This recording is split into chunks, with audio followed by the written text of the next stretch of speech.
Alright, I'm going to be taking a ride out to my hunting spot in just a minute here. I was going to show you real quick what I use.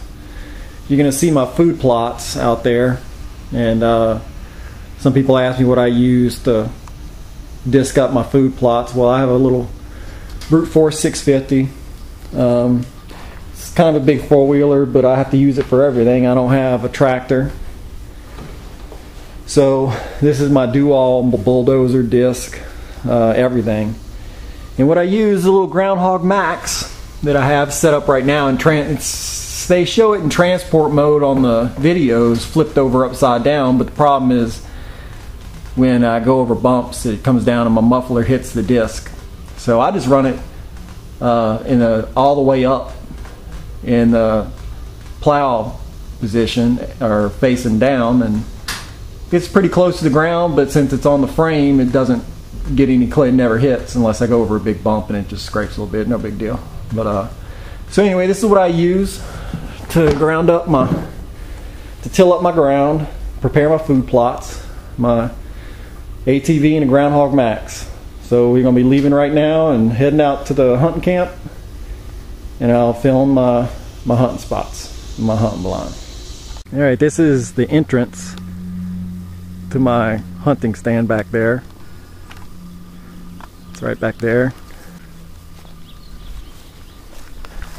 So we're going to take a walk back here to the hunting blind. I'll show you the two sides. Alright, so here we're at the hunting blind. Here's the hunting blind. This lane is 125 yards long. I have a feeder way down at the end of it. And this side is this side's about 100 yards long, and there's another feeder down at the end of that, which I'll take those up once my food plots start growing and the deer are eating those. And if you look back, that's the entrance, and that'll be the other food plot, which from up in the blind you can see all the way down both sides. There's a view of the hunting blind.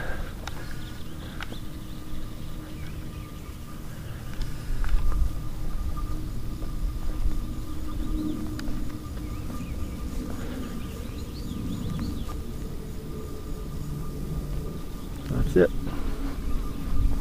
That's the old blind over there I tore down. There's the ladder going up to it. There's the door. Got one window open to let it air out.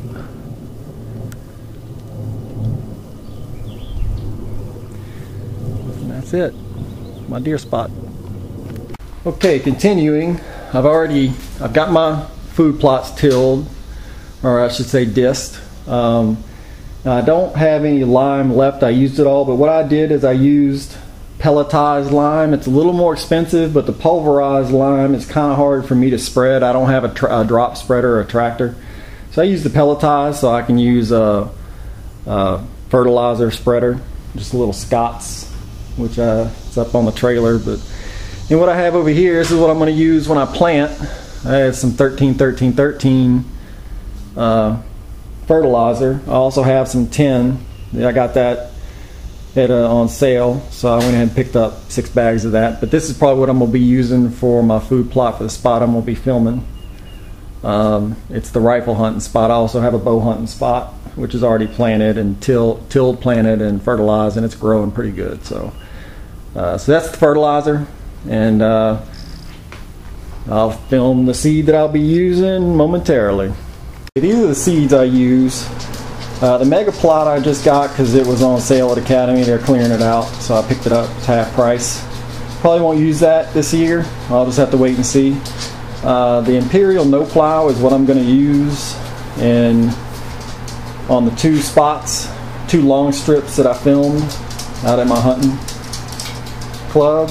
I know it said I already disked and all that stuff, and it is no plow, but you know, even if it's, I just like the blend. I don't know that no plow seeds are any different than any other seed. They're not. So I just like the blend, so that's what I use, even though I do plow, and it does better than it would if I didn't. Also, the entrance, if you remember, the entrance to my hunting. It's kind of about a 75 yard entrance. What I have here is a $10 sample pack of a lot of different seeds from Whitetail Institute, which I think is a really good company. Do a lot of good research.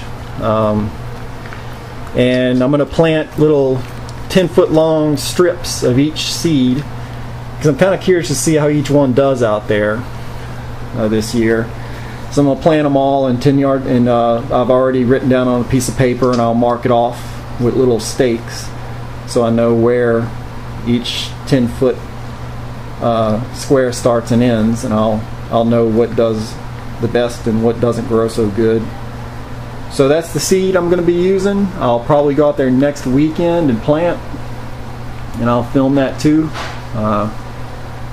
And then maybe a little while after I plant, I'll be able to go out there and film the growth.